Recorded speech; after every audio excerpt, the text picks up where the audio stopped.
Bonjour à tous, bienvenue pour cette nouvelle Malte Academy. Enchanté, moi c'est Axel. Je travaille chez Malte en tant que community developer et mon rôle est d'aider justement à la coordination de toutes ces Malte Academy. Aujourd'hui, on est en compagnie d'Olivier, en fait, qui va nous parler de la XR et qui va nous en dire beaucoup plus sur ce sujet-là.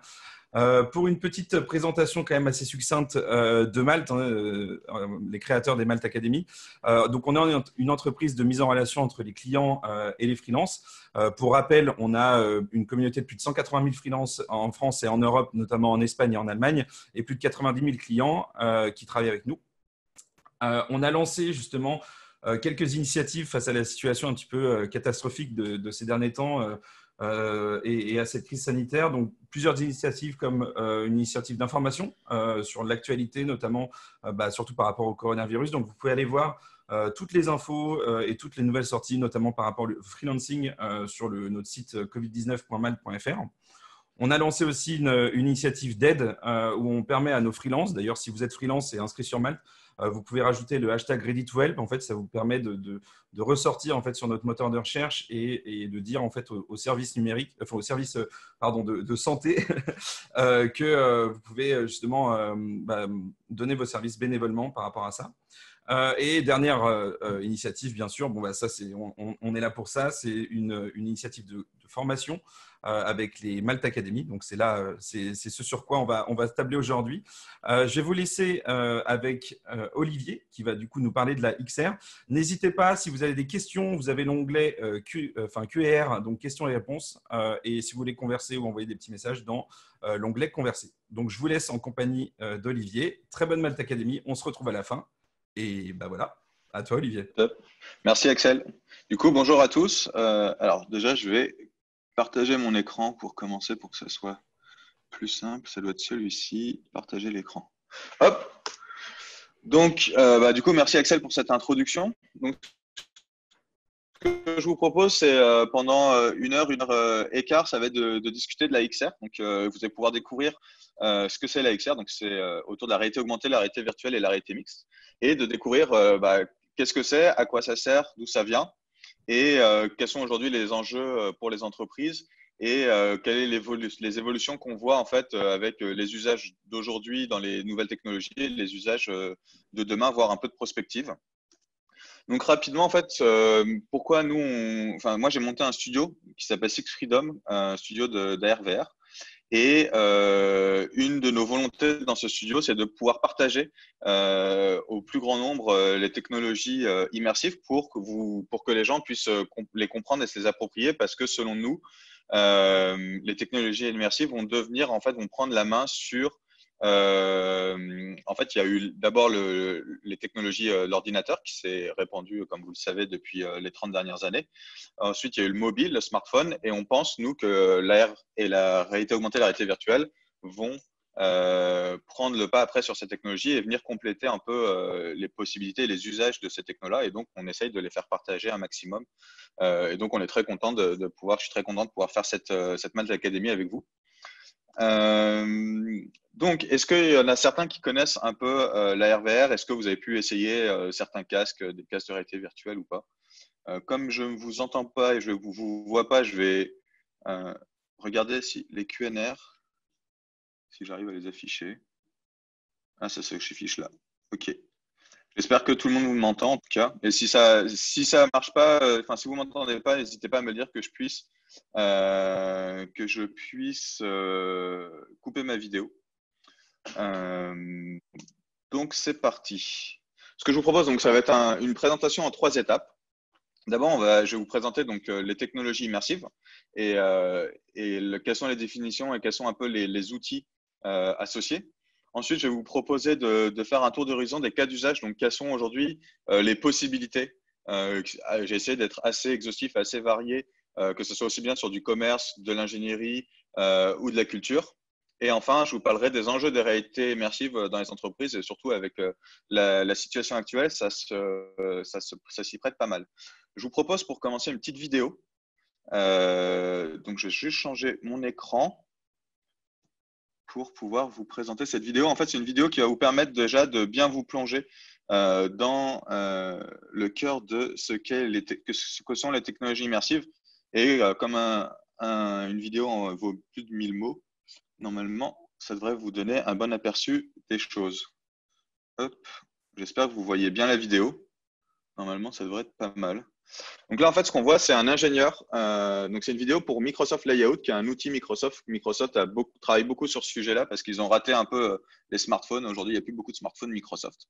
Et du coup, ils ont dit les patrons de Microsoft disent qu'ils ne veulent pas rater tout ce qui est la XR. Donc là, c'est un ingénieur qui a pour but de mettre dans son usine une nouvelle machine qu'il a achetée pour son espace de production. Et en fait, il utilise un outil qui s'appelle Layout. Donc d'abord, il va tester en réalité virtuelle. Il a redessiné en fait le plan au sol de son entreprise, de son usine, et pour tester, voir comment cette machine pouvait s'implanter. Et ensuite, il utilise donc un casque de réalité augmentée qui s'appelle le HoloLens, qui fait de la réalité mixte et qui permet en fait d'afficher des hologrammes dans un environnement physique. Et du coup, ça permet. Là, on voit qu'il donc il a affiché l'hologramme de la nouvelle machine qu'il vient d'acheter. Donc là, je fais pause 2 secondes pour que vous puissiez suivre. Et le but, c'est donc qu'il peut la placer, elle est vraiment à l'échelle 1. Et le but, c'est de voir où est-ce qu'elle s'intégrera mieux dans son parcours de production. Donc, c'est vraiment utile en industrie. Et là, en fait, on va voir que ici, il doit y avoir un espace de 3 pieds, donc d'1 mètre pour des questions de sécurité. Et donc, en fait, au lieu de poser la vraie machine et de passer beaucoup de temps à déplacer une machine coûteuse, et ben là, il le fait d'abord virtuellement et ensuite, il va pouvoir enregistrer ces plans-là pour pouvoir les transmettre au fournisseur de la machine. Et ensuite, il appelle, donc là, il est en train d'appeler sa boss via un Skype. Donc là, ils utilisent Teams de Microsoft pour lui présenter son installation et on peut voir directement sur l'écran. Donc aujourd'hui, en fait, c'est ça, les technologies immersives. Ça permet on passe d'une technologie à l'autre assez facilement et de présenter, de faire des choses, par exemple, travailler sur des machines-outils ou des choses qui sont des outils complexes sans avoir à prendre le risque de les déplacer réellement. Voilà. Donc, je vais revenir sur ma présentation. Toc, toc, toc. Nouveau partage. Ici, partager l'écran. Donc, j'ai quelques vidéos comme ça que je vais vous montrer au cours de cette présentation. Donc, il y aura quelques allers-retours parce que Zoom ne permet pas de switcher facilement là-dessus. Donc, ce que je vous propose, c'est de commencer directement sur le tour d'horizon de l'AXR. Donc, l'AXR, qu'est-ce que c'est? XR, c'est pour Extended Reality en anglais. Donc, c'est les réalités étendues. Donc, là, sur le schéma, vous voyez bien, il y a en haut, les réalités étendues, en fait, sont le spectre global qui vont d'un environnement purement physique, donc l'environnement dans lequel on vit au quotidien, et d'un environnement purement virtuel qui sont par exemple les serveurs Internet sur lesquels sont hébergés tout le web. Et entre ces deux extrêmes-là, on a un certain nombre de possibilités de réalité en mélangeant du physique et du virtuel. Donc, par exemple, si on part de gauche vers la droite, donc il y a la réalité virtuelle. La réalité virtuelle, donc, que vous connaissez tous, qui a une technologie qui a plus de 50 ans maintenant en R&D, en fait, a pour but de vous immerger dans un espace virtuel et d'immerger vos 5 sens. Donc aujourd'hui, on arrive très bien à immerger votre ouïe et votre vue, donc deux de vos sens. Et il y a des travaux qui sont faits sur tout ce qui est odorat et toucher. On en parlera notamment du toucher qui est quand même de plus en plus avancé aujourd'hui via l'haptique, et de vous faire croire que vous êtes en fait dans un nouveau monde, de vous téléporter dans des nouveaux mondes. Tout à droite, on a la partie réalité augmentée.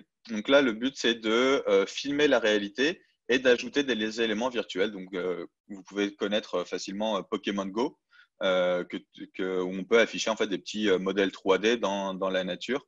Et ces technologies qui progressent plutôt assez vite et qui ont maintenant une dizaine d'années.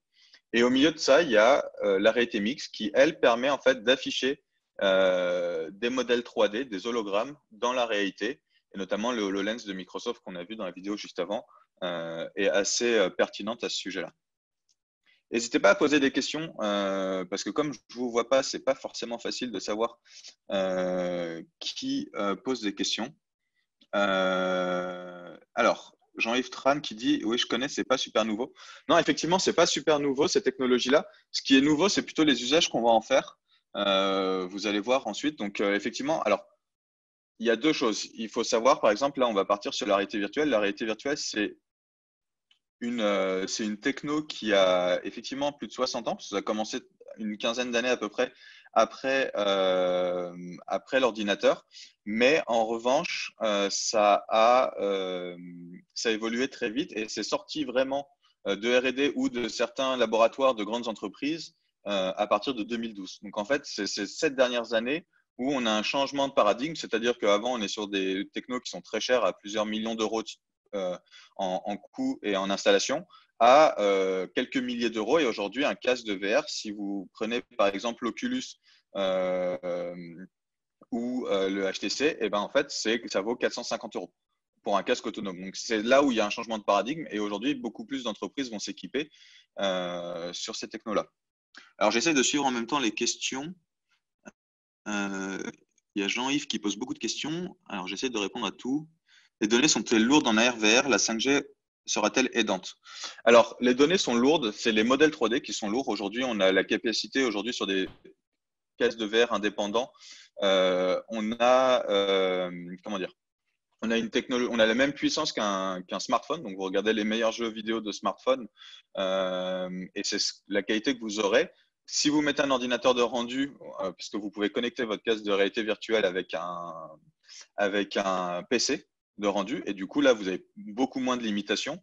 Et en fait, demain, les casques seront de plus en plus autonomes et la 5G sera utilisée pour faire la connexion connexion entre votre ordinateur de rendu et votre casque autonome. Est-ce que le casque résiste à l'eau? Non. Alors, ça peut résister aux éclaboussures, pas les casques de réalité virtuelle. Enfin, en tout cas, je ne vous conseille pas de le mettre dans votre baignoire. C'est pas vraiment fait pour. Mais il y a certains casques, je sais, il y a des expériences qui sont faites pour, notamment sur des thérapies pour des patients, par exemple, sur la paralysie ou travailler aussi la rééducation. On fait nager des patients dans des casques, dans des piscines. Et en fait, dans le casque de réalité virtuelle, ils ont mis des casques de réalité virtuelle étanches pour pouvoir les faire nager avec des dauphins ou dans des fonds marins un peu merveilleux, mais juste dans votre piscine. Donc, du coup, pour continuer, donc la VR, donc, comme je vous le disais, ça vous plonge dans un univers. Et aujourd'hui, il y a deux typologies de réalité augmentée et de réalité virtuelle. Donc, il y a soit de la 3D, donc on va recréer de zéro comme dans un jeu vidéo. Si vous jouez un peu aux jeux vidéo, vous êtes plongé dans cet univers qui est recréé from scratch.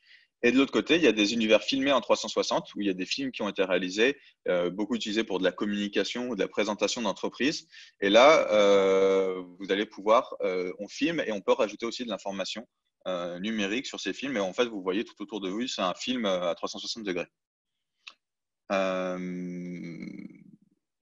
Ensuite, donc, nous, on a voulu présenter sur cette slide donc, deux grandes parties sur les casques d'AR/VR. Donc, il y a les casques autonomes à gauche qui sont très libres. C'est-à-dire que vous avez juste un casque et deux manettes et vous pouvez vous en servir. Vous l'appuyez, c'est comme un smartphone et ça fonctionne et il y a des applications à lancer, à éteindre. Ça, c'est assez récent. Ça a sorti les premiers casques, donc c'est l'Oculus Go.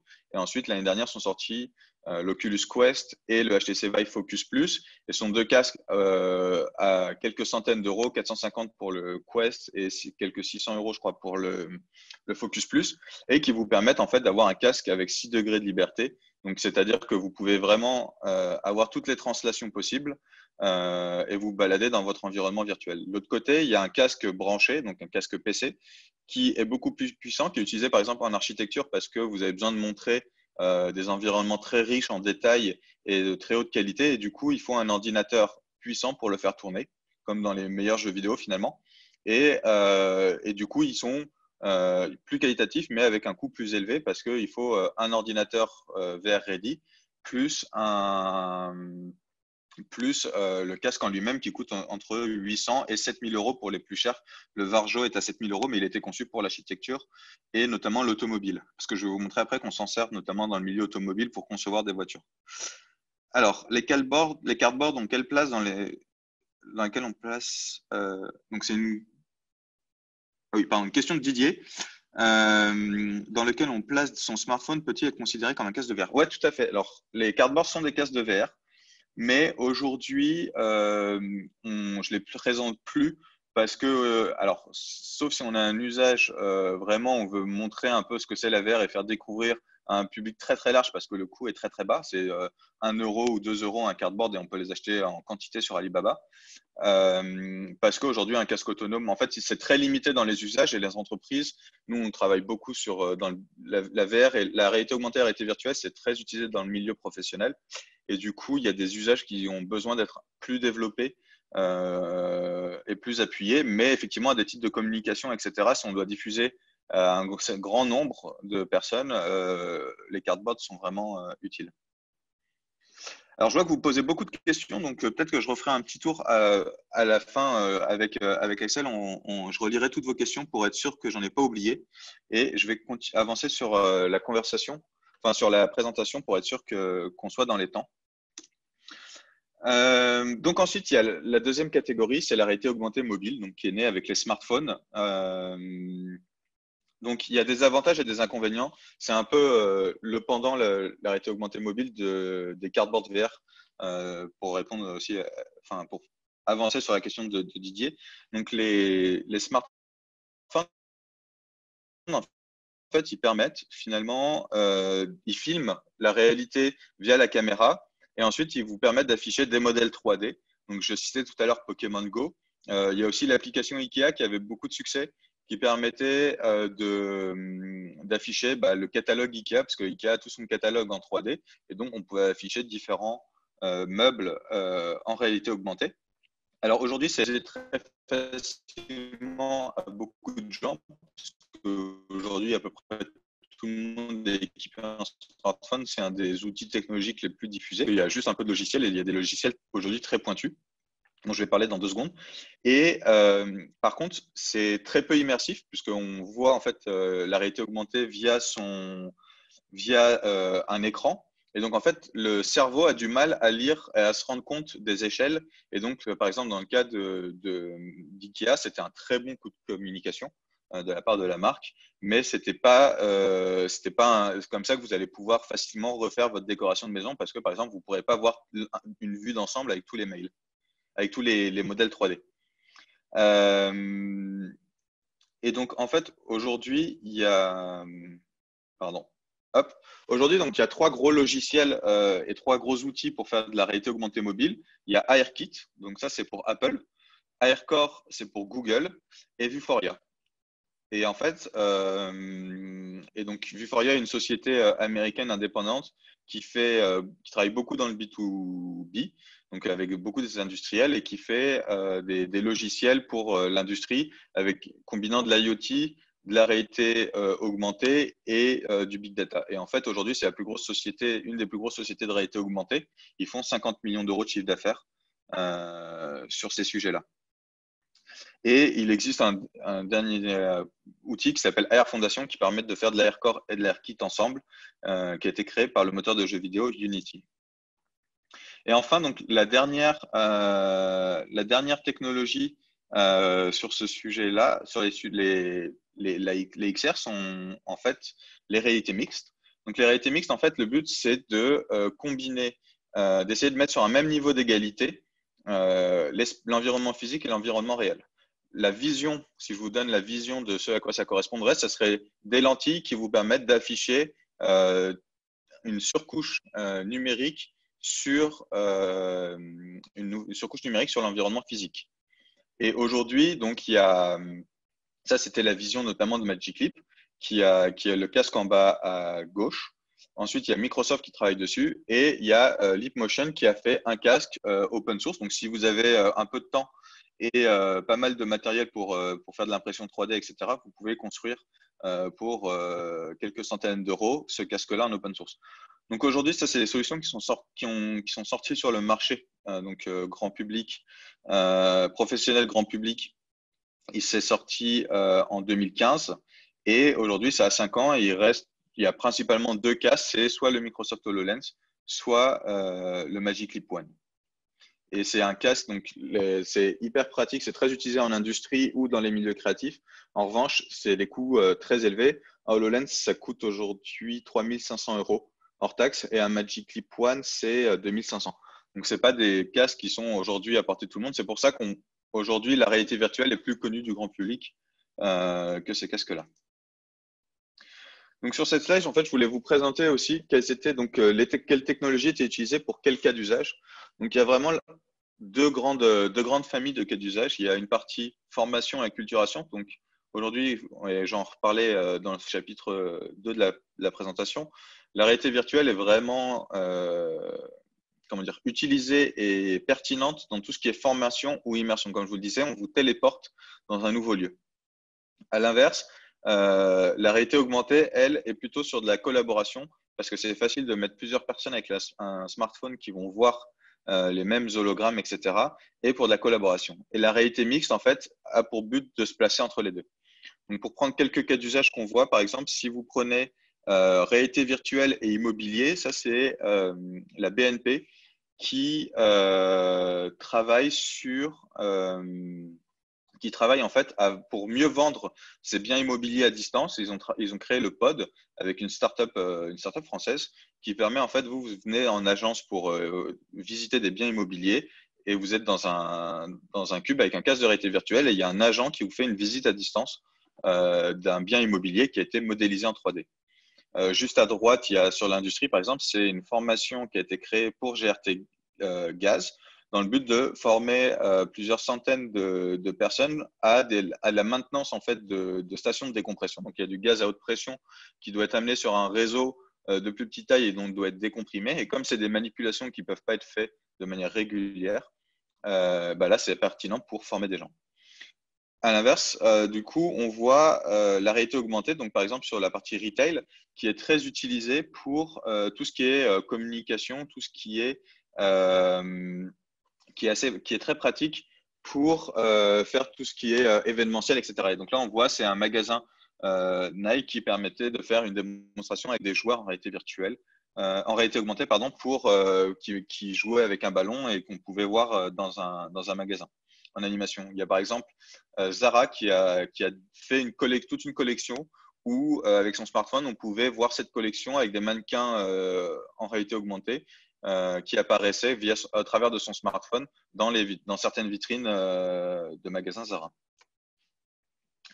Donc, sur cette slide-là, donc la XR en bref, en fait, le but, c'est de vous montrer quelle est en fait aujourd'hui la répartition en fait du matériel et la sortie du matériel, parce qu'en fait, il y a une partie qui est plutôt grand public. On voit donc le HTC Vive, le PSVR ou le Pimax, qui sont en fait des casques plutôt orientés jeux vidéo et qui ont permis en fait à une reconnaissance des technologies immersives par le grand public. Le PSVR, à titre d'indication, il a été vendu à plus de 4 millions d'exemplaires. Donc en fait, vous le branchez sur votre PlayStation et vous êtes immergé dans votre jeu vidéo, puisque les jeux vidéo aujourd'hui sont déjà conçus comme des environnements 3D. Et à l'inverse, il y a d'autres casques comme le HTC Vive Pro ou les casques de réalité mixte dont je parlais juste avant, qui eux en fait sont plutôt orientés à l'industrie et sont uniquement utilisés dans le milieu professionnel. Et en fait, vous voyez, je ne sais pas si vous voyez bien sur la slide, mais il y a quelques casques en transparence. Et en fait, c'est des casques des startups qui se sont montés pour lancer des casques et qui ont coulé. Les 3 derniers à avoir coulé sont Meta, Dacry et Audigi. Et c'est des boîtes qui avaient levé plusieurs dizaines de millions d'euros et qui ont fermé entre 2018 et maintenant. Et donc, la complexité de ça, c'est de montrer qu'en fait, c'est des technologies qui sont très coûteuses à développer. Et aujourd'hui, il faut vraiment des sociétés assez imposantes dans les nouvelles technologies, dans la construction de nouvelles technologies pour pouvoir y arriver. Puisque même Magic Leap, qui a levé 2 milliards de dollars pour fabriquer ces casques, aujourd'hui est en difficulté et vient de licencier 50% de ses salariés. Et donc, en fait, c'est juste pour vous montrer la complexité à fabriquer de telles technologies. C'est pour ça que ça avance. Ça se développe rapidement, mais c'est quand même, n'importe qui ne peut pas lancer sa startup de casque de réalité virtuelle, même s'il y a un Français qui vient de lancer son casque qui s'appelle le Lynx. Et c'est plutôt une bonne chose parce que plus le marché est large, plus les technologies pourront se déployer. Donc, je vais faire un tour sur les questions pour voir pour que je puisse suivre un petit peu avant de passer au chapitre 2. Alors, Guillaume, on entendait beaucoup parler de la VR comme usage domestique au départ, qui semble finalement avoir fait un flop. La VR en entreprise, notamment pour la formation, semble le nouveau cheval de bataille. Est-ce que la VR a enfin trouvé son domaine où elle apporte une vraie valeur? Alors, elle a fait un flop, oui et non. Effectivement, c'est pas encore transcendant en termes de technologie parce que c'est très compliqué. Il y a 4 millions de PSVR qui ont été vendus sur 110 millions, je crois, de ventes de PlayStation au global. Donc, effectivement, ça fait à peu près 4%, un peu moins de 4%, donc c'est pas énorme. Et la formation, ouais, c'est assez monstrueux. En gros, j'en reparlerai après, mais en formation, on retient plus de 80% en réalité virtuelle contre 20 à 25% sur une formation en 2D, comme la formation que je vous donne actuellement. Vous allez retenir à peu près 20% de ce que je vais vous dire. Contre, si je vous la donnais en réalité virtuelle, ce serait plutôt 80%. Effectivement, dans l'ARA, il y a Spark AR qui est très bien, Snapshot Lens. Ah oui, alors, Didier, il y a plein de logiciels, de boîtes qui font qui font des outils réalité augmentée, mais ils sont très orientés communication. Et là, nous, on était plutôt là, on présentait plutôt les outils qui sont orientés B2B. Alors, je n'ai pas parlé de Pico, effectivement, parce que je n'ai pas remis à jour mon slide deck sur la partie des casques. On a fait un projet sur Pico assez récemment, mais ce n'est pas encore une boîte qui est très développée en termes de casques, notamment c'est plutôt comme leurs casques disponibles aujourd'hui, c'est comme des Oculus Go. C'est-à-dire que c'est plus comme vous visionnez une vidéo 360 sans pouvoir faire grand-chose dedans. Et du coup, pour l'instant, on attend de voir comment ils évoluent, notamment sur la partie des. En fait, c'est les outils qu'ils vont créer pour développer des logiciels sont pas encore très bien développés. Du coup, plus ça va être utilisé, plus ça va s'améliorer. Et donc, on verra comment ça se développe. Mais il y a beaucoup de casques là. Sur les casques, je vous ai cité les principales sociétés technologiques. Et il y a à peu près, il en manque au moins une trentaine. J'ai jamais testé de casque de VR, Colin, mais j'ai fait quelques tests avec Framework de iFrame. Ah, alors, j'en ai entendu parler, mais j'avoue que j'ai jamais testé, donc je peux pas me prononcer sur ce sujet-là. Tac, tac, tac. Est-ce que j'ai répondu à toutes les questions? Il y a d'autres questions dans la conversation. Alors, je remonte un tout petit peu.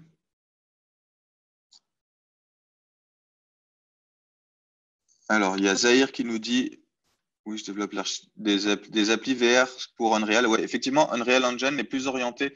Donc, il y a les applications de réalité augmentée, réalité virtuelle aujourd'hui se développent sur des moteurs de jeux vidéo. Donc, c'est la même technologie que des moteurs de jeux vidéo avec quelques options en plus, je dirais. Et les deux plus gros sont d'un côté Unreal Engine et de l'autre côté Unity 3D. Unreal est aujourd'hui très connu pour avoir créé Fortnite et plus orienté jeux vidéo et sur des outils plutôt sur l'architecture ou de l'automobile parce qu'ils ont des rendus 3D qui sont beaucoup plus avancés qu'Unity et beaucoup plus poussés, mais c'est beaucoup moins utilisé qu'Unity et du coup, aujourd'hui, il y a plus de 60-70% des projets réalité augmentée, réalité virtuelle qui sont faits sur Unity. Je regarde les autres questions. Donc les langages utilisés donc pour répondre à Yves, c'est du C#. Et c'est basé sur les moteurs de jeux vidéo.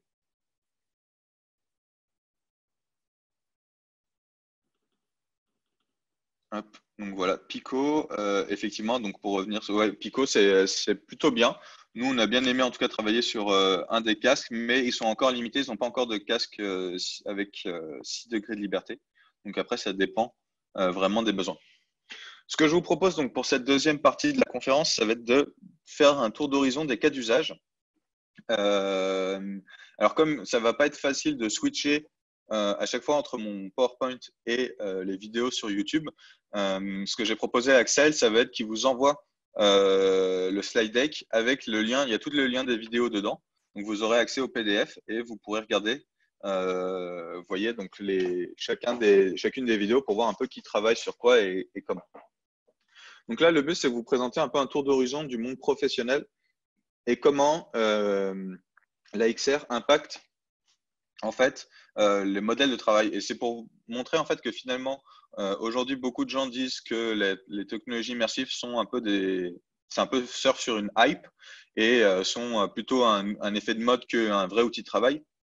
Et en fait, pas du tout. C'est juste que les gains sont tellement conséquents et importants pour la plupart des entreprises, notamment dans l'industrie, que les gens gardent leur sauce secrète bien au chaud pour pas que leurs concurrents fassent de même. Donc là, par exemple, le premier slide, c'est Seat. Donc Seat, marque de voitures espagnole. Eux, ils ont intégré la chaîne de réalité une chaîne de production, dans leur chaîne de production et de conception automobile, la réalité virtuelle. Et donc là, on voit deux images. Donc, ce sont des designers, dans un premier temps, qui vont concevoir plusieurs modèles de la voiture. Et au lieu de les produire, parce que prototyper une voiture, en général, ça passe par des prototypes. Je ne sais pas si vous connaissez le principe, mais ils modèlent en fait la voiture en terre cuite, notamment. Donc, c'est un procédé qui prend beaucoup de temps et qui est assez onéreux. Et du coup, pour diminuer le nombre de prototypes, ils utilisent la réalité virtuelle en se téléportant en fait à l'intérieur d'habitacles de voitures, etc. Et donc Seat, sur une de leurs, enfin ils l'ont fait sur une de leurs marques de voitures, un de leurs modèles de voiture, et ils ont gagné 30% de temps de production des prototypes en produisant 2 fois moins. Et donc, c'est des économies considérables. Et donc, ils ont fait d'abord la revue des ingénieurs. Donc, ils vont travailler le design, le toucher, l'esthétisme, les fonctionnalités du tableau de bord, etc. Et ensuite, les ingénieurs qui travaillent sur tout ce qui est plutôt partie technique, les pièces, etc. Et parce qu'aujourd'hui, c'est assez facile d'importer depuis des outils de CAO, de conception par ordinateur, dans des cases de réalité virtuelle qui sont branchées sur des ordinateurs de rendu, des voitures complètes avec plusieurs dizaines de milliers de pièces. Un autre cas d'usage, ici, c'est Naval Group. Donc, Naval Group, plus vieille société française qui a été créée sous Louis XIV et qui fabrique en fait des bateaux. Donc, c'est une société semi-publique et ils ont travaillé avec un gros studio qui s'appelle Holoforge pour travailler sur des problématiques de chaudronnerie. Donc, chaudronnerie, c'est vraiment tout ce qui est fabrication des tuyaux à l'intérieur d'un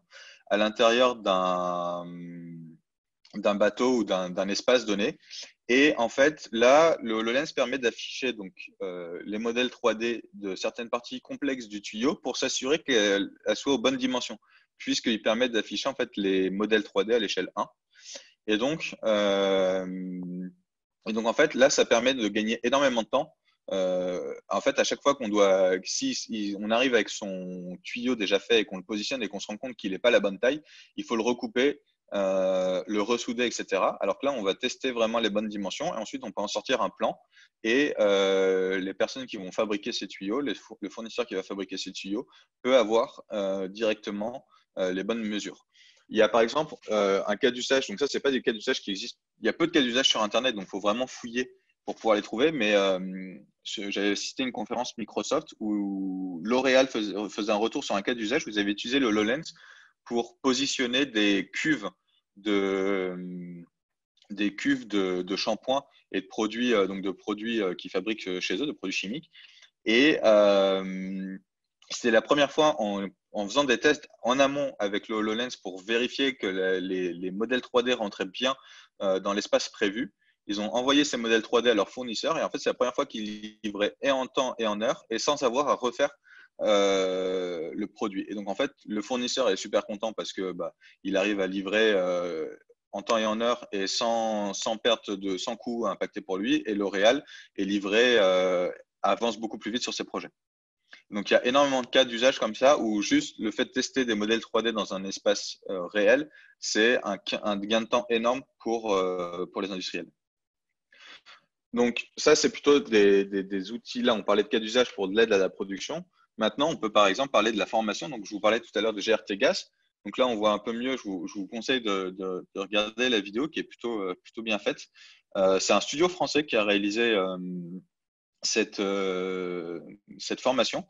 On est en France, on est plutôt très très bon parce qu'on a une vraie culture du jeu vidéo et donc on a plutôt de bons studios qui sont développés sur les technologies AR/VR parce que les technologies sont assez similaires et on a aussi en fait dans l'AR/VR les studios viennent soit du jeu vidéo soit de l'ingénierie parce que on est assez pointu là-dessus en France. Et du coup, là, c'est la formation dont je vous parlais sur les stations de décompression.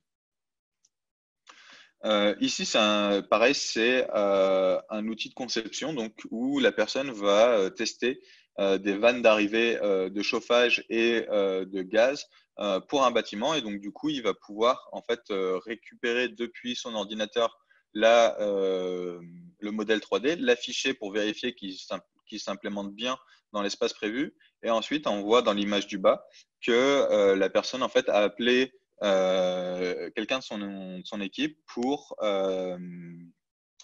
voir avec lui et valider les problématiques. Et s'il a un problème, il peut aussi directement lui transmettre les informations pour que le fichier soit modifié avant que lui revienne dans son entreprise. Et en fait, il y a des gains de temps aussi assez énormes là-dessus. Alors, un autre sujet qui n'a rien à voir là, du coup, c'est pour vous montrer voilà, l'étendue des possibilités. Ça, c'est Ford qui a utilisé donc plutôt tout ce qui était tracking, donc avec des motion capteurs. Donc, je ne sais pas si vous connaissez la Kinect.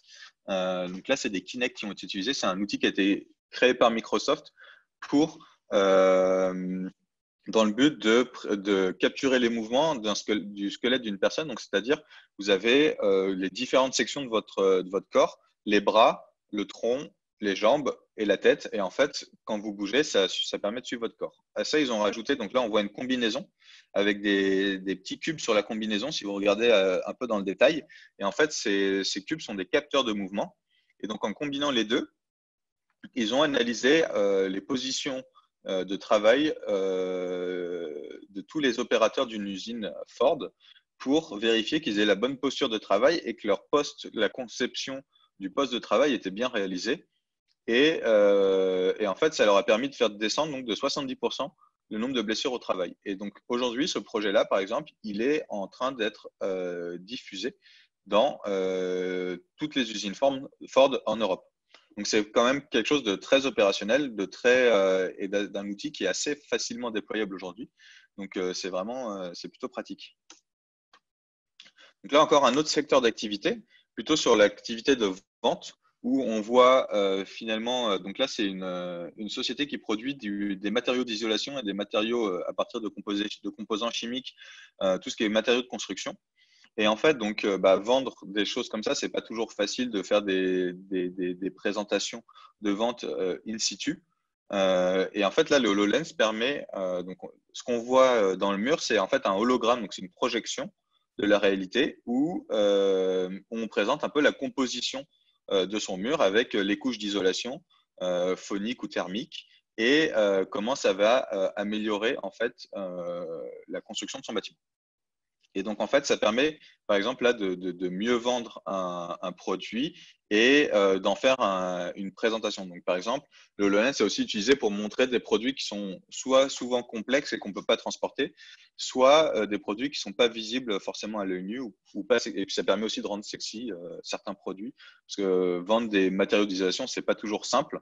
Alors que là, c'est vraiment quelque chose de concret.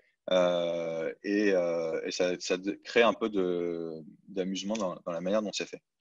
Ici, c'est Rémi Martin. Donc, un autre cas, c'est plutôt vente / communication marketing, où Rémi Martin, dans un de ses flagship stores, donc les grandes enseignes de Rémi Martin, donc, qui appartient à LVMH et qui est une boîte donc, de spiritueux je me permets de préciser parce que je ne sais pas si tout le monde est au courant. Donc là, ils ont présenté en fait l'univers de la marque, c'est-à-dire pourquoi Rémi Martin fait des cognacs exceptionnels, qu'est-ce qui fait l'histoire de Rémi Martin. Ils ont présenté en fait là, on voit donc cette espèce de pierre qui vole en fait, c'est pour présenter finalement les vignes de la marque et comment après ils présentaient aussi un peu une nouvelle bouteille. Donc si vous regardez la vidéo, vous pourrez voir, il y avait cette nouvelle bouteille qui apparaissait, qui sortait en fait de terre comme ça, et ça a permis d'augmenter les ventes dans cette boutique-là de 11%. Il y a un autre cas un peu similaire où c'était une marque de parfum qui voulaient présenter une nouvelle bouteille qu'ils avaient conçue, qui sont des projets qui sont assez coûteux pour les marques de parfum et qui ont un vrai impact commercial. Et en fait, ils voulaient faire une conférence de presse sans que les journalistes puissent finalement prendre en photo la bouteille de parfum parce qu'ils avaient prévu toute une campagne publicitaire et d'affichage et du coup, ils voulaient pouvoir en garder la primeur de l'information et ne pas la diffuser. Et en fait, ils ont présenté cette bouteille de parfum dans le HoloLens. Donc, tous les journalistes ont pu en parler et faire des articles à propos de cette bouteille sans pouvoir l'illustrer d'une image. Et donc, ça permet à la marque de contrôler un peu mieux sa communication. Et enfin, je vais parler donc de 2 cas d'usage sur la culture.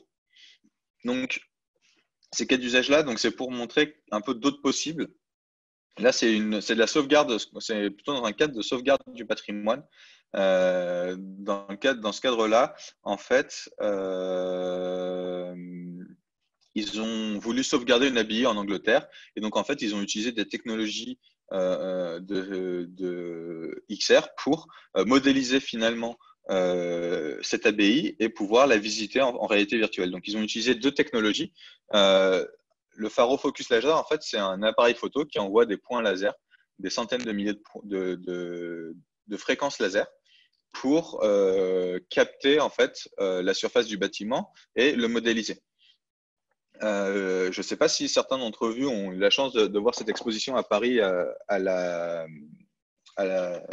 l'Institut du monde arabe, où il y a une société qui s'appelle Iconem qui a travaillé avec Microsoft pour revirtualiser 3 villes ou 4 villes du Moyen-Orient, dont Alep, dans le cadre d'une exposition. Et en fait, ils ont fait un énorme travail de sauvegarde du patrimoine. Et donc, c'est des technologies qui sont vraiment puissantes pour sauvegarder à grande échelle du patrimoine. Et ici, c'est une œuvre interactive, donc c'est plutôt sur des technologies de motion capture dont je vous parlais tout à l'heure, comme la Kinect, où en fait l'artiste qui s'appelle Chris Milk, lui, les artistes numériques en fait ont cette habitude de s'approprier des nouvelles technologies pour les détourner et transmettre des messages assez forts. Et donc là, il a travaillé sur côté artistique avec des oiseaux où, par exemple, là, on voit la personne à gauche ça capte un peu une ombre de votre personne, une image de votre personne qui va se transformer en oiseau. Donc c'est plutôt un aspect très poétique qui est là et ça permet en fait de créer du lien entre une œuvre et son visiteur. Donc ça change la dimension de votre exposition. Hop.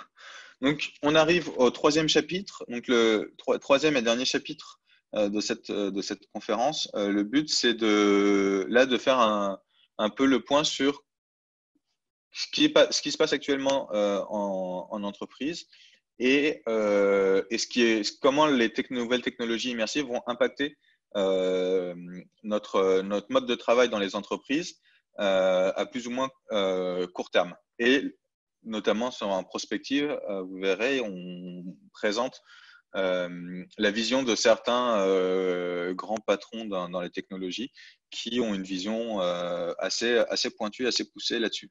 Alors, je me permets de regarder encore un peu les questions qui ont été posées parce que, en tout cas, c'est très cool, vous participez plutôt pas mal. Alors,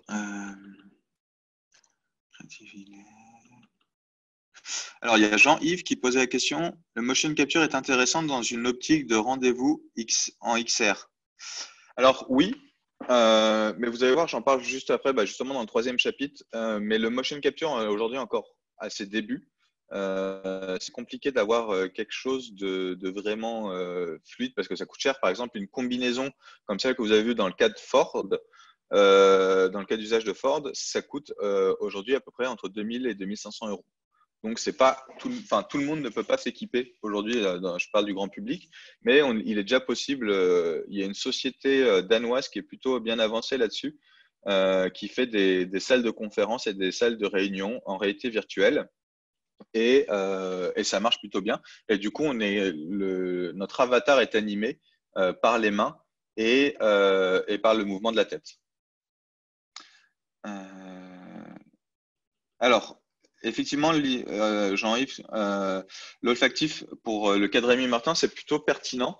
Mais là-dessus, il faut jouer. Donc, il y a quelques boîtes qui ont sorti des masques que vous mettez en dessous de votre casque de réalité virtuelle et qui permettent de transmettre des parfums. La complexité, c'est que tout le monde n'est pas à l'aise avec et n'a pas le même rapport aux odeurs de parfum. Et du coup, parfois, ça peut donner le tournis. Et il y a même un courant aux États-Unis qui est contre le port de parfum dans les lieux publics, etc. Donc, c'est à prendre avec des pincettes. Et il faut faire attention vraiment. Nous, on l'avait proposé pour un musée d'immerger les gens de manière olfactive. Et le directeur du musée n'avait pas souhaité parce que justement, ça aurait diffusé trop d'odeurs dans son musée et de manière parfois pas forcément facile à contrôler.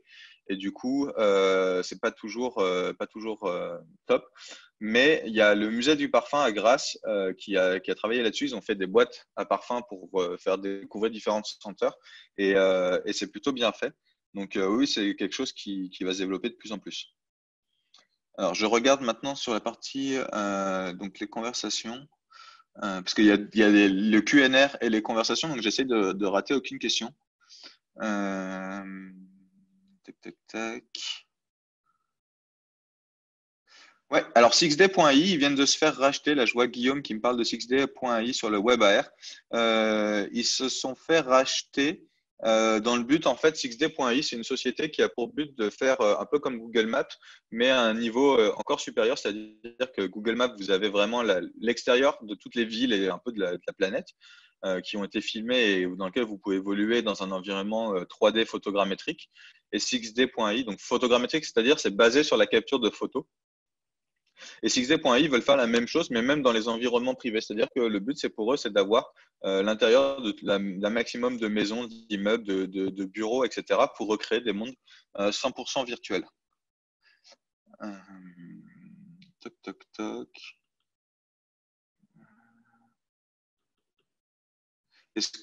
Allez-vous participer sur le projet Notre-Dame de Paris? Alors, Notre-Dame de Paris, question de Mireille. Donc, du coup, effectivement, alors non, nous, on ne va pas participer spécialement là-dessus. Il y a des sociétés de jeux vidéo qui l'ont fait, notamment Ubisoft. Oui, c'est ça, c'est Ubisoft. Donc, Ubisoft qui a un gros studio français, le plus gros studio de jeux vidéo français, qui avait modélisé dans le cadre d'un de ces jeux vidéo qui s'appelle Assassin's Creed, qui fait voyager un personnage à différentes époques, avait fait un de leurs jeux vidéo, une partie se déroulait à Paris, et du coup ils ont donné le modèle 3D de la cathédrale de Paris qu'ils ont réalisé. Et après, il y a plusieurs personnes. J'ai vu là récemment, je crois que c'était il y a 2 semaines, sur LinkedIn, parce que j'essaie de suivre pas mal de gens sur le sujet. Il y a une personne qui a récupéré des photos disponibles en ligne par des touristes, qui étaient postées par des touristes, etc., sur les réseaux sociaux. Il a récupéré un certain nombre de photos pour reconstituer la cathédrale de Paris en photogrammétrie, donc c'est-à-dire l'assemblage de photos pour en faire un modèle 3D photoréaliste. Les masques olfactifs, c'est la même base que ce qui est utilisé pour les cigarettes électroniques. Alors ça, je ne sais pas du tout. J'avoue que je ne me suis pas du tout penché sur la question, sur ce sujet technique, donc je ne pourrais pas répondre. Alors, hop, je remonte, il y a encore quelques questions de Didier. Donc, dans la pratique, est-ce que les entreprises louent ou achètent les masques? Les deux. Les deux, ça dépend. Aujourd'hui, c'est plutôt de l'achat. Le plus gros achat, c'était Walmart qui a acheté plus de 1000 Oculus Go pour former 1 million de salariés. Enfin, ils ont 1 million de salariés dans leur magasin. Et ils ont acheté, donc c'est plus de 1000, non, c'est même pas 1000, c'est 17 000 casques Oculus Go. Donc c'est assez monstrueux.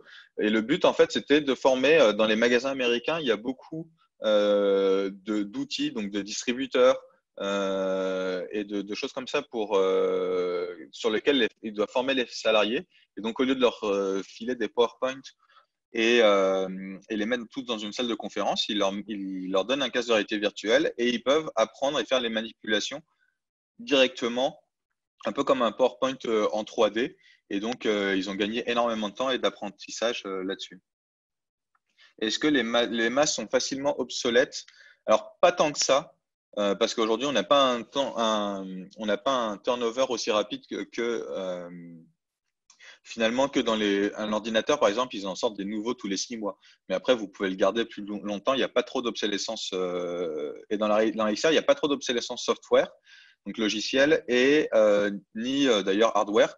Par exemple, là, je ne sais pas si vous le voyez du coup à l'écran, j'ai un Oculus Quest, donc je l'ai acheté l'année dernière dans le cadre de mon travail. Et je ne pense pas qu'ils vont en sortir un nouveau avant 2 ans. Donc aujourd'hui, les cycles de sortie de nouveaux produits, c'est à peu près tous les 2-3 ans. Le HoloLens, c'est tous les 3 ans pour l'instant. Et parce qu'en plus, les fabricants savent que le prix de ce matériel-là est plutôt quand même conséquent. Et du coup, ils font attention de laisser les entreprises bien se les approprier, de faire des bons usages et de récupérer les informations de ce qui va bien et de ce qui pourrait être amélioré pour les nouvelles versions. Et après, c'est quand même l'avantage, c'est que le matériel aujourd'hui coûte de moins en moins cher, comme on le disait. Hein, le Quest que je viens de vous montrer, c'est 450 €. Toute la partie logicielle, elle peut s'upgrader, donc évoluer pour les nouvelles versions. Donc, la question de l'obsolescence est plutôt intéressante, mais en fait, finalement, c'est plutôt très bien géré. Penses-tu que la XR permettra au métier manuel d'être travaillé depuis chez soi? C'est marrant, j'ai eu la conversation avec mon CTO la semaine dernière, parce qu'on a un projet pour travailler sur des process industriels. Et on se demandait si, avec le confinement, etc., les gens avaient vraiment besoin d'être chez soi. Alors, la complexité, c'est qu'aujourd'hui, il y a très peu d'entreprises qui sont 100% robotisées. Et d'ailleurs, la seule personne à l'avoir fait, c'est Elon Musk pour sa boîte Tesla. Et donc, Elon Musk a vraiment robotisé 100% de son industrie. Et c'est pour ça qu'il a pris du retard, parce qu'il s'est rendu compte que les robots aujourd'hui n'étaient pas assez pertinents technologiquement pour remplacer l'humain à 100%. Et notamment, il y a des choses qui sont dans l'automobile, par exemple, il y a des normes qui sont assez drastiques sur tout ce qui est qualité, les rayures, etc. Et tout ce qui est préhension d'objets, donc se saisir d'un objet, etc., et un objet fragile, c'est aujourd'hui quelque chose qui est très compliqué en robotique. Il y a plusieurs technologies qui existent. Soit ils essayent avec du magnétisme, donc des aimants. Ils essayent aussi avec des matières très souples comme des silicones pour se saisir d'un œuf. Donc ça, aujourd'hui, c'est ce qu'ils y arrivent, mais c'est dans des laboratoires de R&D, dans des universités très pointues. Donc, c'est pas demain matin qu'on arrivera à diriger ces robots à distance, mais effectivement, c'est des choses qui sont regardées.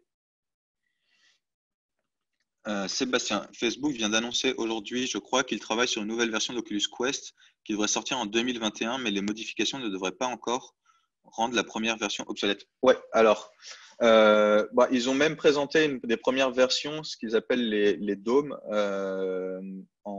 à l'OC6. Donc, l'OC, c'est le Oculus Conference qui a lieu tous les ans. La dernière, c'était en octobre 2019.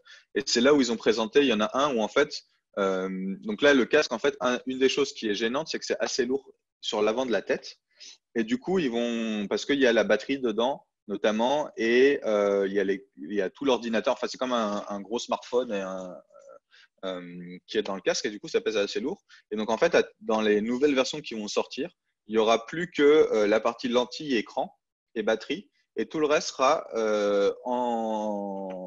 dans la case, donc la boîte qui contient le casque, et qui servira, elle, d'ordinateur de rendu et d'outil de recharge.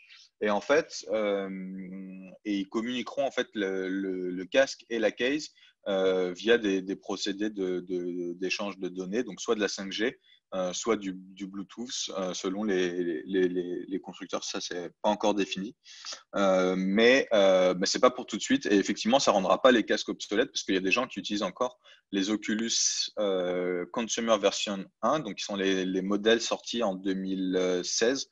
Et du coup, on a encore le temps et ça marche très très bien.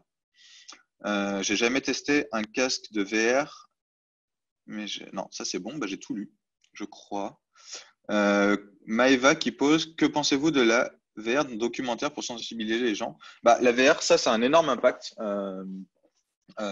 pour tout ce qui est documentaire et sensibiliser, puisqu'en fait, comme on place les gens à la première personne, on a tout de suite cet effet d'empathie pour on a tout de suite cet effet d'empathie pour les gens puisqu'on les place pour directement dans l'univers des gens et de la cause que l'on souhaite défendre. Donc, il y a plusieurs films qui ont été faits là-dessus. Il y a un film qui est très bien, c'était sur les migrants et la traversée du désert.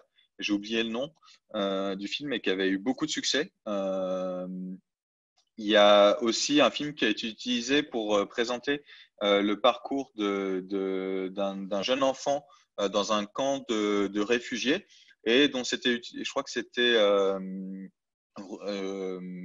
une association qui l'avait utilisé pour collecter des dons et il y a eu un énorme impact de cette expérience à l'époque. Donc oui, ça marche très bien et il y a un film français aussi qui est génial qui s'appelle The Enemies et qui a été utilisé pour montrer que, en fait, de par la naissance, certaines personnes sur Terre se retrouvent ennemies de par nature parce qu'ils naissent dans deux gangs opposés ou dans des favelas avec des barons de la drogue, etc. Et en fait, c'est une expérience semi-filmée, en réalité virtuelle, 3D. Et du coup, on pouvait aller discuter avec des gens, des gangsters ou des mafieux de différents points du monde et ils racontaient une partie de leur histoire en vidéo 360 et en réalité virtuelle. Donc, je me permets d'avancer et je reprendrai les questions ensuite. Comme ça, on est sûr de rester dans les temps. Donc là, le troisième point, donc, comme je vous le disais, c'est les enjeux et comment les technologies immersives vont s'immiscer finalement dans le monde du travail. Donc, aujourd'hui, comme je vous le disais, aujourd'hui, donc l'ordinateur s'est déployé, tout le monde travaille sur ordinateur et beaucoup aussi sur smartphone. Et moi, je suis quasiment aujourd'hui convaincu de ça, que les technologies immersives vont devenir un troisième outil qui vont permettre de mieux travailler, pas dans tous les métiers, mais dans un certain nombre de métiers, dans l'industrie, l'architecture, la vente. C'est vraiment un outil assez pratique. Donc, dans ce chapitre-là, on a voulu montrer un peu l'impact que ça aura et par rapport au cas d'usage dans le monde du travail actuel et comment ça peut évoluer. Et je vais commencer par une petite vidéo qui est une vidéo de Microsoft où en fait on montre tout un cas d'usage possible avec le HoloLens et on la trouve super pertinente dans ce qu'ils disent. Et Oculus d'ailleurs a repris ça dans certains de ses talks, a repris les mêmes principes. Du coup, il faut que je change de partage d'écran.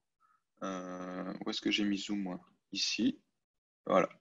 Nouveau partage. Je vais revenir sur YouTube et je vais vous présenter Envy. Hop, elle est ici.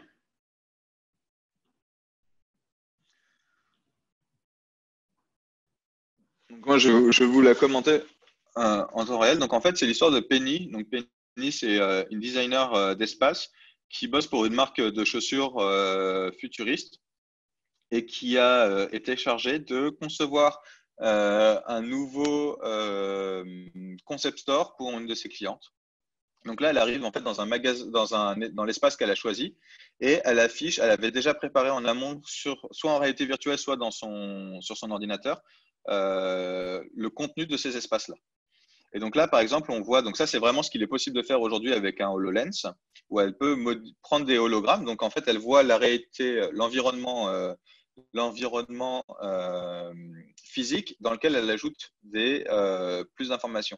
Là, ce qu'on vient de voir, donc elle vient de balancer ses meubles parce que ça ne lui convient pas, c'est ce qu'on appelle de la physique d'objet. Donc, c'est-à-dire qu'il faut lire le mouvement de la main et faire correspondre les objets qui sont balancés dans la pièce. Et ça, c'est aujourd'hui quelque chose de très compliqué à faire technologiquement. Donc, il y a une grande partie des choses qui sont aussi de la prospective et qui présente la vision de Microsoft finalement. Ça, c'est donc l'intelligence artificielle de Penny qui lui dit que il y a sa cliente qui va arriver dans pas longtemps et du coup, il faudrait peut-être qu'elle aille demander de l'aide à ses collègues. Donc là, vous voyez, c'est hyper pertinent par rapport à ce qu'on dit aujourd'hui. Il y a de plus en plus de gens vont travailler en télétravail à distance. Donc là, elle appelle un de ses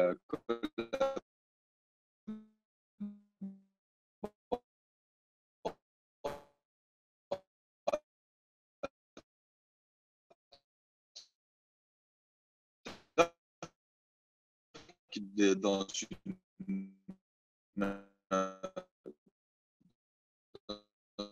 une grande.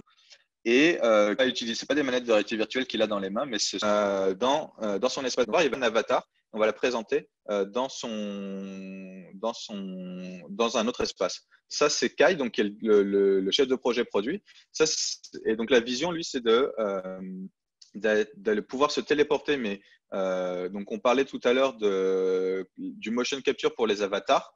En fait, là, voilà, c'est une salle où finalement, on va filmer la personne en permanence à 360 degrés pour en faire un modèle 3D photoréaliste.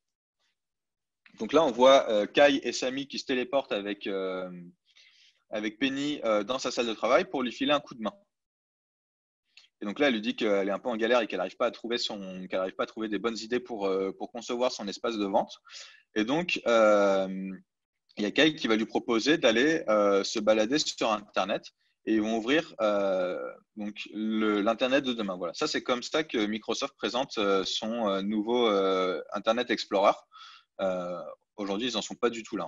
Donc, c'est un Internet en 3D. On vient dans un monde virtuel.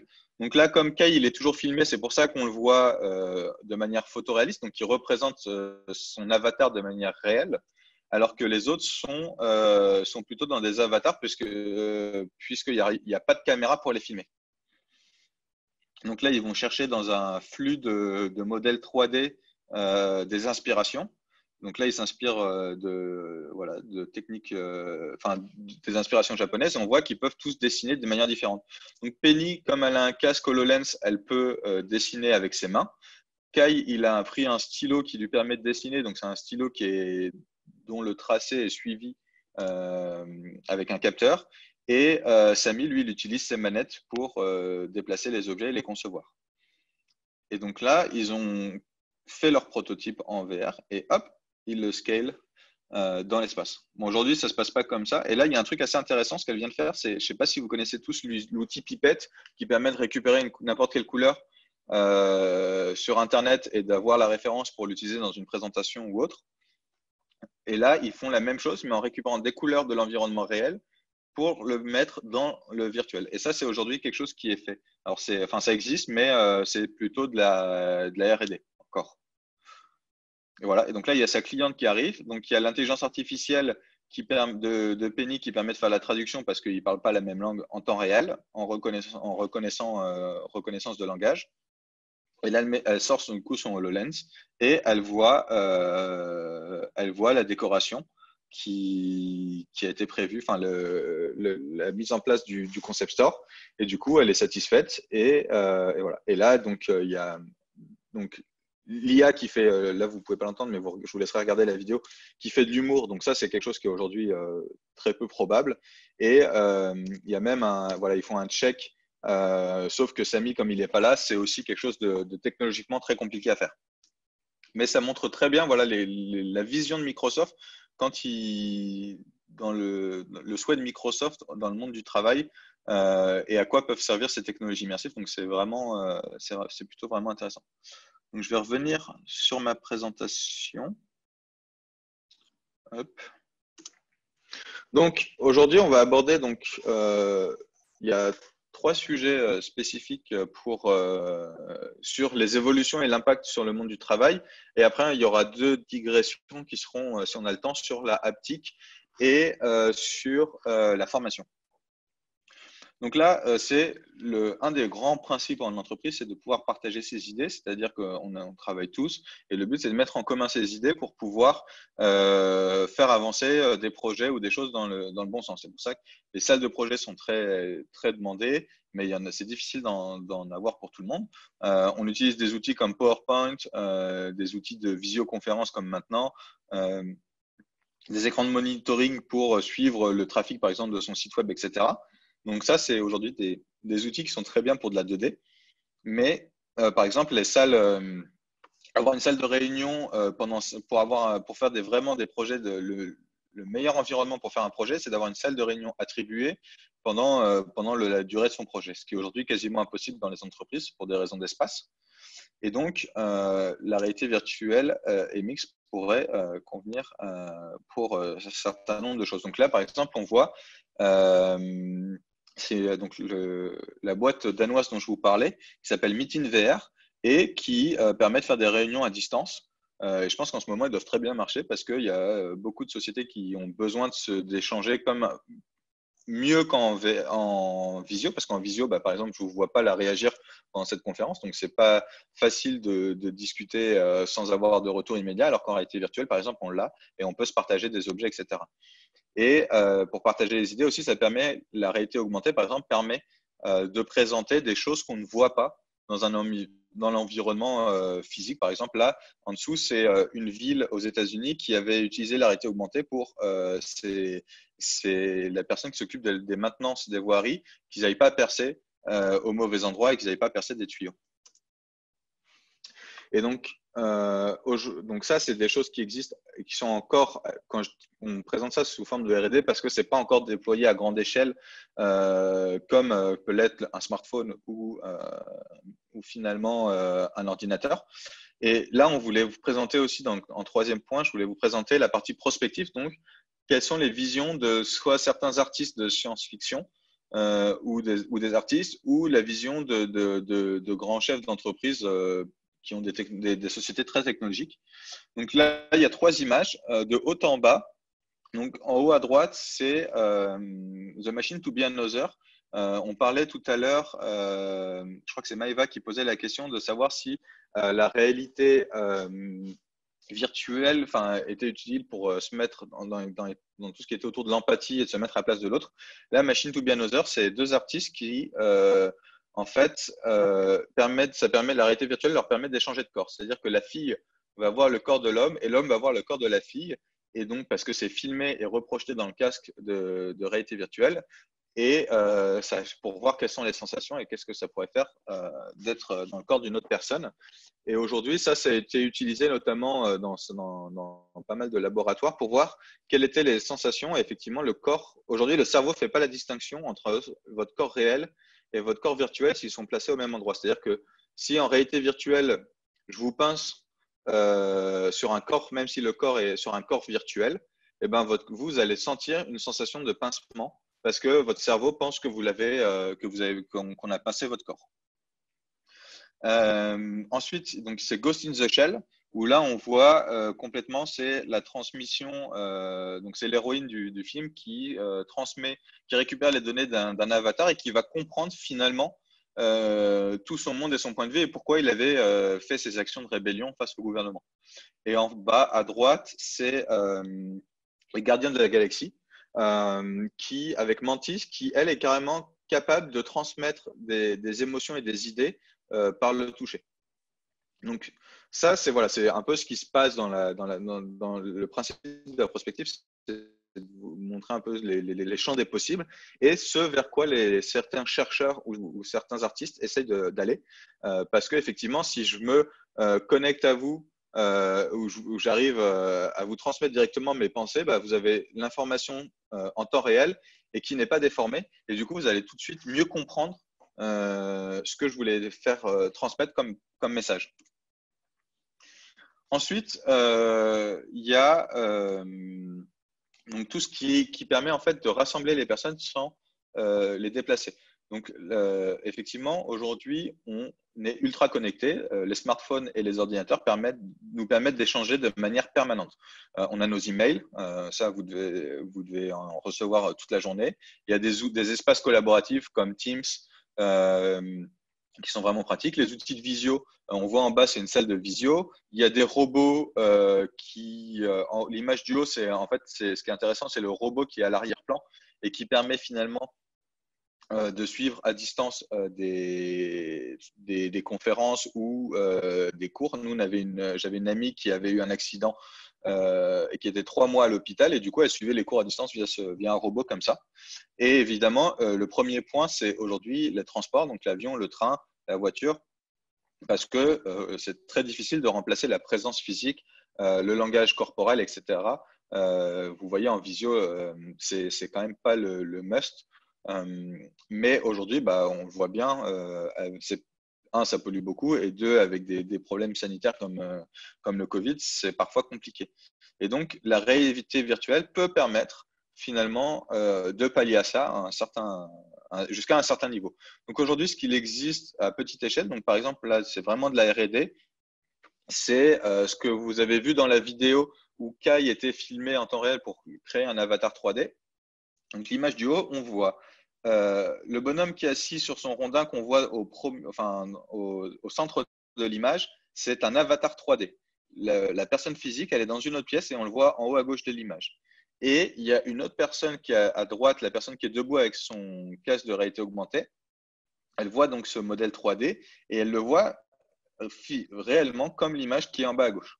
Et donc, ça permet à deux personnes de discuter ensemble comme si elles étaient en fait finalement présentes. Les premières idées qui sont sorties sur ce sujet-là, c'est notamment Isaac Asimov qui, dans une de ses nouvelles, parlait d'une planète où les gens ne se rencontraient plus. Des gens étaient très très riches et il y avait des robots qui bossaient pour eux dans des usines. Et comme ils avaient peur de se rencontrer, ils vivaient dans des énormes espaces et qu'ils n'avaient pas envie de se déplacer, en fait, ils discutaient uniquement par visioconférence. Donc c'est vers ce en quoi on tend aujourd'hui.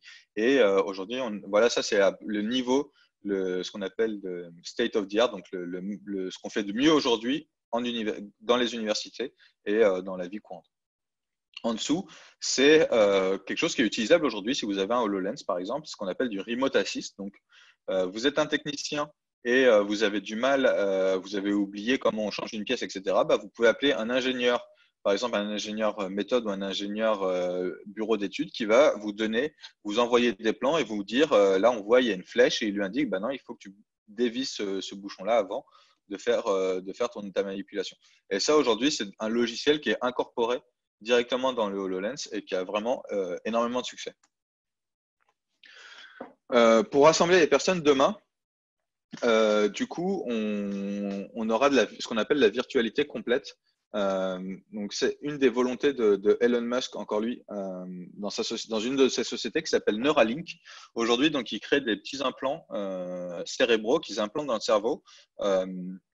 Ça connecte pas du tout les gens aujourd'hui, c'est juste pour lutter contre les maladies de Parkinson, parce ils ont découvert qu'en émettant des impulsions électromagnétiques, ça permettait de stabiliser les tremblements.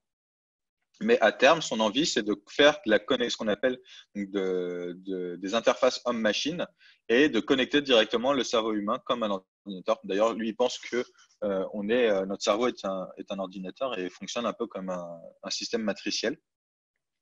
Et donc, en fait, pour téléporter les personnes, le mieux, c'est finalement de les plonger complètement et dans un espace virtuel et de les mettre de A à Z dans un espace virtuel.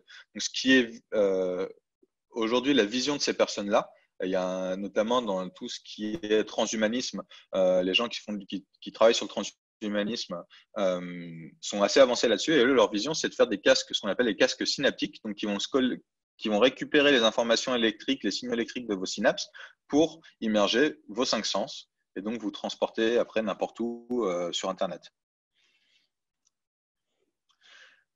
Troisième point, donc il y a un vrai impact sur les usines et les entreprises, donc c'est tout ce qui est le jumeau numérique. Le jumeau numérique, donc en fait, c'est la virtualisation, recréer un modèle 3D à grande échelle. Donc ça existe, c'est pas du tout nouveau. Ça existe depuis quasiment les années 50 avec les tout premiers ordinateurs. Et ça a permis de fabriquer des avions, de former sur des avions. Donc en bas, on voit des gens qui se forment au pilotage de nouveaux avions. Chaque pilote, quand il y a un nouvel avion qui est sorti par Boeing ou Airbus ou autre, doit suivre des formations spécifiques à ces avions-là. Donc, on les recrée. Sauf que, par exemple, ou pour les avions de chasse, par exemple, c'est utilisé. Sauf qu'un simulateur pour un avion de chasse, ça coûte plusieurs dizaines de millions d'euros. Et du coup, de le faire en réalité virtuelle, on peut avoir à peu près le même niveau de réalisme. On peut même utiliser les mains. Donc, on peut, comme il y a du tracking des mains, on peut utiliser des boutons physiques, mais ça évite de les remodéliser et donc on gagne pas mal de temps. C'est aussi beaucoup utilisé dans l'architecture, dans tout ce qui tourne autour du BIM. Donc, le BIM, c'est Building Imagery Maintenance. En fait, ça permet de la conception donc du plan de votre bâtiment jusqu'à sa vie active, enfin sa maintenance en tant que bâtiment opérationnel, tout est concentré sur un même logiciel. Et donc là, aujourd'hui, il y a des logiciels qui permettent de faire ça. Comment la réalité virtuelle et la réalité augmentée s'inscrivent là-dedans? Il y a des sociétés qui permettent, en fait, qui l'utilisent, par exemple. Donc, en bas, l'image, c'est Waymo, la startup de Google qui fait des voitures autonomes, en fait, a refait les modèles 3D de 3 villes américaines, dont San Francisco, et fait tourner des 25 000 voitures en permanence. Donc, c'est des voitures fictives, des modèles 3D qui tournent et qui permettent d'accumuler de la data en changeant simplement des paramètres sur tout ce qui est voiture autonome, en changeant la circulation, en changeant les passants, etc. Donc, c'est assez impressionnant. Et au-dessus, c'est une startup anglaise qui avait pour but d'abord de faire des grands espaces pour certains jeux vidéo, ce qu'on appelle des mondes ouverts, pour permettre de découvrir ces énormes espaces virtuels. Et ils se sont dit, ça pourrait être vachement pratique pour tout ce qui est urbanisation et projets d'urbanisme. Et donc, ils travaillent avec des villes et des gouvernements pour revoir, par exemple, la circulation ou collecter de la data, donc de la donnée, et de comprendre quels sont, par exemple, pourquoi il y a des embouteillages à tel endroit, parce que, par exemple, il y a une chaussée qui est trop haute ou qui est mal agencée, et du coup, il faudrait la modifier. Donc, voilà, ça, c'est des exemples de jumeaux numériques qui peuvent être utilisés et à quoi ça peut servir dans le monde professionnel. Et enfin, donc, sur la prospective des jumeaux numériques, là, on voit, le but, c'est de la vision d'artistes ou de certaines personnes, c'est de projeter les gens dans des mondes virtuels immenses. Donc, en haut, c'est l'Oasis du film Ready Player One qui a été créé par Spielberg et qui est sorti il y a 3 ans, où en fait, vous êtes plongé dans plein d'univers virtuels énormes et vous allez faire votre marché en réalité virtuelle. Vous pouvez jouer à des jeux vidéo en réalité virtuelle, vous pouvez discuter avec vos amis, tout ça dans plein d'univers. Enfin, chaque univers, le supermarché, le jeu vidéo et tout, sont des planètes. Et donc, ça vous projette dans cet immense espace. Où on voit aussi Matrix, que vous connaissez tous, des sœurs Wachowski, qui vous plonge dans un univers complètement numérique. Et aujourd'hui, il y a de plus en plus de gens qui travaillent ces sujets-là. Et aujourd'hui, le plus gros jumeau numérique disponible, c'est Google Earth et Google Maps. Donc, enfin, les 2 dernières digressions, puisque là, il est 16h20, donc on va arriver vers la fin. Comme ça, j'aurai le temps de prendre vos questions. Donc, la haptique, qu'est-ce que c'est? C'est les outils qui permettent de toucher, de récupérer le sens du toucher et de toucher des éléments qui sont virtuels. Je m'explique. Donc, si vous avez joué aux jeux vidéo et que vous avez votre manette de jeu vidéo, vous avez tous senti des vibrations ou dans votre smartphone. Ça, c'est la base de l'haptique. Donc, c'est-à-dire, ça permet de récupérer, de vous donner plus d'informations et de sensations provenant d'un monde virtuel. Aujourd'hui, il y a 3 gros sujets autour de l'haptique. Il y a tout ce qui est tracking des mains, parce que ça permet de prendre des objets, de les sentir, de pouvoir les toucher. Il y a des choses où on arrive à toucher. Aujourd'hui, il y a des startups qui travaillent là-dessus, comme Manus VR, qui permettent de sentir certaines sensations, comme des tissus ou comme de l'eau. Ensuite, il y a les combinaisons. La plus avancée aujourd'hui, c'est Tesla Suit. Tesla Suit, leur but, c'est ils vous envoient du chaud, du froid, ils vous envoient des impulsions électroniques et électriques. Par exemple, dans le cadre du jeu vidéo, si vous faites tirer dessus, ou de formation, par exemple, des forces de l'ordre, vous allez ressentir cette impulsion dans vous, donc ça donne plus de réalisme. C'est principalement pour le jeu vidéo. Et enfin, les treadmills. Les treadmills, en fait, c'est des outils qui vous permettent de vous déplacer, parce que, comme on le disait, en réalité virtuelle, si on est sur des mondes à l'échelle 1.1, vous allez, mais comme vous ne voyez pas le monde physique, vous allez vite vous prendre un mur ou un arbre. Et du coup, le but des treadmills, c'est de permettre finalement de se déplacer de manière infinie en faisant du surplace et en glissant sur des surfaces spécifiques. Et enfin, donc il y a la formation. La formation, donc, je vous ai listé 8 avantages prégnants de la formation. Donc, vous appreniez beaucoup plus vite. Donc, c'est un facteur de 2 à 10. Ça a été fait notamment avec des étudiants de médecine qui apprenaient 2 fois plus vite les manipulations sur des opérations chirurgicales. Il y a une mémorisation, comme je vous le disais, qui est au-delà de 80% par rapport à 20 à 25% sur de la 2D. Une possibilité de répéter à l'infini quelque chose. Et du coup, ça permet en fait de répéter. Plus vous répétez quelque chose, mieux vous l'apprenez. Il y a aussi cette notion d'instantanéité. C'est-à-dire que vous allez apprendre directement de vos erreurs. C'est-à-dire que une des grosses complexités dans l'apprentissage scolaire et traditionnel, c'est-à-dire que vous allez apprendre quelque chose. Votre test, il est 2 semaines plus tard. Donc déjà, vous avez des chances de l'oublier, sauf si vous révisez la veille pour le lendemain. Et donc, vous allez cocher et vous n'allez pas avoir vos réponses tout de suite. C'est-à-dire que vos réponses, elles vont arriver entre 2 semaines et 3 mois, selon la vitesse du prof et la vitesse à laquelle il corrige.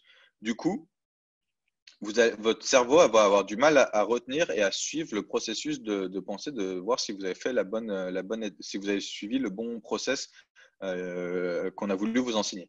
Alors que dans la réalité virtuelle, comme c'est du temps réel, vous faites une erreur. Par exemple, on a fait une formation à la sécurité en industrie. Il y a une des scènes où on doit aller chercher une boîte, et les personnes qui traversent directement sans passer par le passage piéton, ils sont écrasés. Et donc, le cerveau enregistre ces informations de manière beaucoup plus percutante. Et donc, en fait, ça permet il y a 4 usages qui en découlent. On capitalise sur des savoirs. On a une énorme attractivité aussi pour les entreprises. Et en fait, on a un gain de temps qui est énorme par rapport au fait, à ce que je vous ai cité avant. Donc, je vais reprendre vos questions. Axel, je ne sais pas s'il y a d'autres questions que je n'ai pas vues. N'hésite pas à me dire. J'en ai pas vu non plus. Je pense que tu les as un petit peu toutes brossées. Peut-être les dernières. Ouais, je suis en train de regarder. Dans la pratique, est-ce que les entreprises l'ouvrent? Ça, c'est vu.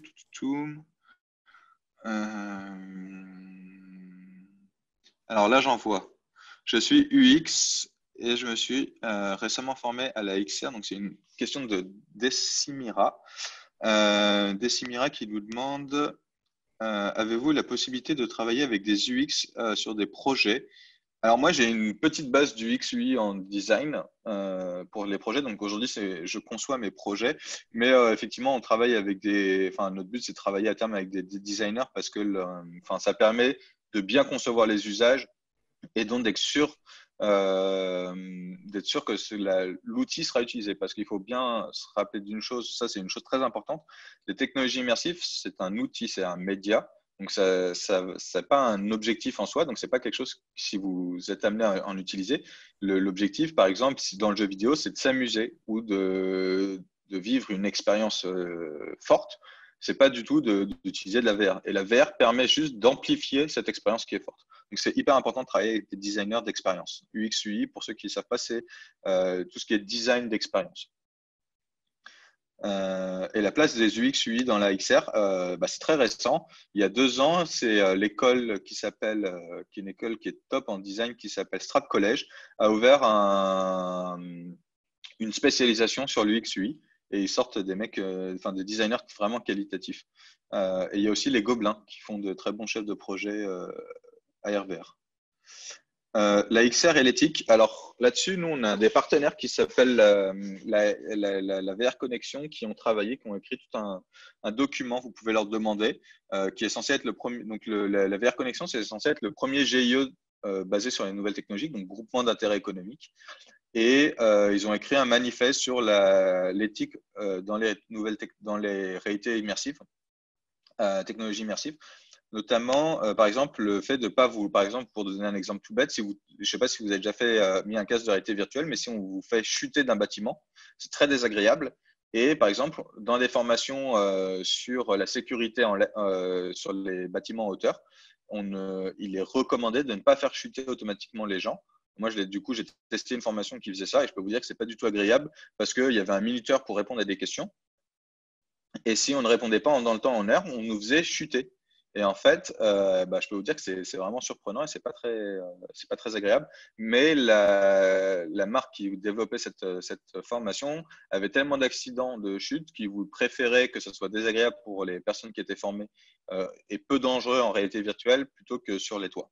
Donc ça, voilà, il y a plein de notions d'éthique, mais c'est très intéressant l'éthique et la XR, mais c'est en pleine construction. Maxime, as-tu déjà testé le rendu au sein d'un HoloLens? Si oui, peux-tu nous en parler un petit peu? J'ai testé des casques de VR, mais je n'ai jamais essayé de Microsoft. Alors, le HoloLens, il y a le 2 qui est sorti. Moi, j'en ai acheté 2 exemplaires pour ma boîte. C'est vraiment très, très chouette. Aujourd'hui, les rendus sont un peu, c'est assez compliqué parce que c'est des hologrammes, donc c'est en transparence. S'ils sont pas très bien faits, on peut voir à travers. Mais quand c'est bien travaillé, enfin, on ne voit pas la différence avec un objet physique normal. Aujourd'hui, alors jusqu'à aujourd'hui, on était limité, je dirais, dans le nombre de polygones. Donc, le nombre de polygones, c'est ce qui fait, c'est des triangles donc, qui permettent de dessiner la forme externe d'un modèle 3D. Et on était limité jusqu'à il y a peu de temps avec ça, mais HoloLens, aujourd'hui, il y a Microsoft Azure, et donc en fait, avec une bonne connexion Internet, vous pouvez faire le rendu de vos modèles 3D sur le cloud et les afficher directement dans un espace physique, et c'est plutôt pratique pour ça. Désolé, je ne sais pas si la réponse était trop technique, mais j'espère avoir répondu à la question. Stéphanie, tu as présenté plusieurs exemples d'utilisation de la XR dans différentes industries. As-tu des expériences ou opinions sur son utilité dans l'industrie de la mode en B2B? Ouais. Alors, relation marque, il y a Zara qui avait utilisé ça, comme je le disais, donc pour tout ce qui était faire des défilés. Donc, ils avaient filmé sur des fonds verts des mannequins qui défilaient. Et en fait, avec son smartphone, on filmait un QR code et on voyait les mannequins qui défilaient dans la vitrine de certains concept stores de Zara. La vraie complexité du vêtement aujourd'hui, pour avoir discuté avec des gens de chez Lacoste, notamment sur la conception, qui travaillaient à la conception des produits, c'est tout ce qui est le travail du tombé des vêtements. On nous a fait plusieurs fois des demandes de concevoir des outils qui permettent d'essayer des vêtements, mais en fait, c'est très difficile de se rendre compte de la taille d'un vêtement. Donc, on peut voir quelle est l'apparence. C'est assez facile de montrer l'apparence qu'on aura avec un vêtement, mais de trouver la bonne taille, le bon tombé, parce que quand vous êtes dans le prêt-à-porter, toutes les coupes varient selon les marques, etc. C'est plutôt très compliqué à mettre en place. Et aujourd'hui, la plupart des marques de vêtements ne travaillent pas du tout là-dessus. Colin, j'ai jamais testé de casque de VR. Ah bah, il y a Afram. Je sais pas pourquoi cette là, elle est tout en bas la question, mais ok, c'est bon. Je pense que j'ai répondu.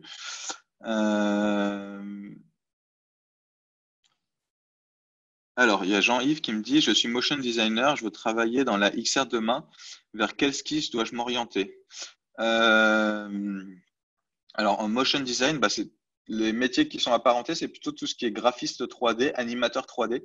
Il faut connaître les logiciels d'animation. Je les ai pas en tête, mais en fait, on a écrit. D'ailleurs, je vais vous poster le lien tout de suite. On a écrit un petit bouquin.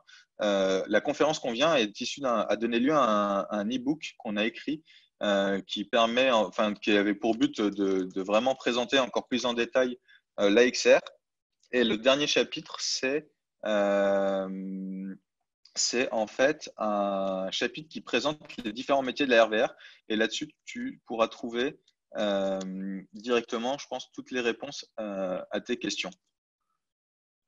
Et on a même présenté les écoles, les outils, etc. Donc, il y a juste à rentrer votre nom, votre prénom, et vous aurez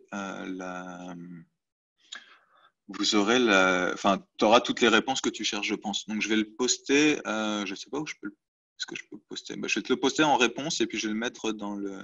Tu peux le mettre dans l'outil conversé. Dans tous les Ouais. cas, je vais envoyer un mail juste après la conférence à tout le monde avec justement le lien de l'e-book et la présentation d'Olivier. Ouais. Même, je pourrais même te donner le PDF, comme ça tu pourras transmettre le PDF Ouais. directement. Ensuite, ce qui m'intéresserait, je regarde si j'ai pas oublié de questions, parce qu'en fait, il y en a un peu en haut et en bas. Je vais regarder aussi dans Converser si j'ai pas raté de questions. Tac. Alors, Non, j'ai déjà pas l'impression. Je pense que c'est bon. Pour le quest de communiquer, non, ça c'est bon. Alors, il y avait juste WWF utilise des vidéos 360. Ouais, ça, il y en a plein.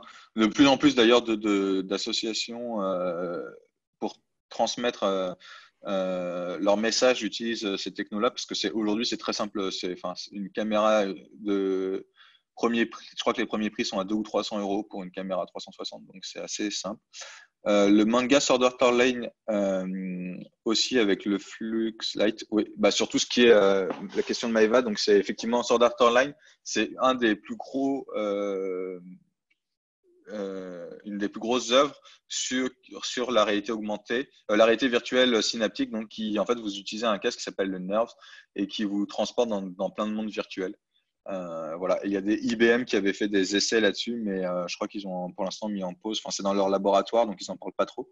Mais c'est très compliqué à faire et on n'en est pas là. Aujourd'hui, ce qu'on arrive de mieux à faire là-dessus, c'est des bandeaux synaptiques, donc qui sont, si vous connaissez le CES de Las Vegas, donc le Consumer Electronic Show, qui est la conférence américaine sur tout ce qui est nouvelles technologies. Ils ont développé il y a certaines startups qui ont développé des bandeaux qui leur permettent de diriger un peu de jeux vidéo ou des voitures télécommandées. Mais ça reste aujourd'hui très compliqué à utiliser et à développer. Et c'est plutôt utilisé dans la médecine pour des personnes qui sont limitées dans leur mouvement. Ok. Et ben non, je pense que c'est bon. J'ai fait le tour des questions. Top. En tout cas, merci à tous d'avoir suivi cette conférence. Je sais que c'était un peu dense parce qu'une heure, normalement, c'est une conférence qu'on fait en 2-3 heures. Donc voilà, mais j'espère que ça vous a au moins permis de découvrir un peu mieux les technologies immersives et à quoi ça servait. Et puis je vous souhaite une belle après-midi. Je vais juste reprendre la main. Déjà, merci beaucoup, Olivier. C'était grave cool. Franchement, j'ai beaucoup aimé. On a appris plein de trucs. Juste pour vous dire à tous ceux qui restent que si vous voulez découvrir d'autres Malte Academy sur plein d'autres sujets, n'hésitez pas à aller sur notre site maltacademy.com où vous allez retrouver justement toutes les conférences à venir. Si vous avez loupé soit le début de cette conférence, soit aussi potentiellement d'autres conférences qui vous intéressaient, on a aussi des replays disponibles. Et si vous voulez faire comme Olivier, donner en fait une conférence sur un sujet qui vous plaît et sur lequel vous pouvez justement intervenir, n'hésitez pas à nous contacter et à postuler justement sur le site. Il y a un petit bouton devenir speaker. Donc voilà un petit peu pour tout ça. Merci encore une fois Olivier, c'était vraiment top. Merci à vous, Franchement, c'était cool. C'était sympa. Je vais vous envoyer, de toute façon, je vois que ça parle encore un petit peu sur les questions-réponses, mais je vais vous envoyer par mail dans la foulée là tous les éléments en fait de la présentation d'Olivier et son e-book et puis voilà. Au top. Merci en tout cas Axel, c'était super. C'était super. À très vite. À très vite, à bientôt tout le monde et à bientôt pour de nouvelles Malte Academy. Salut. Bonne journée.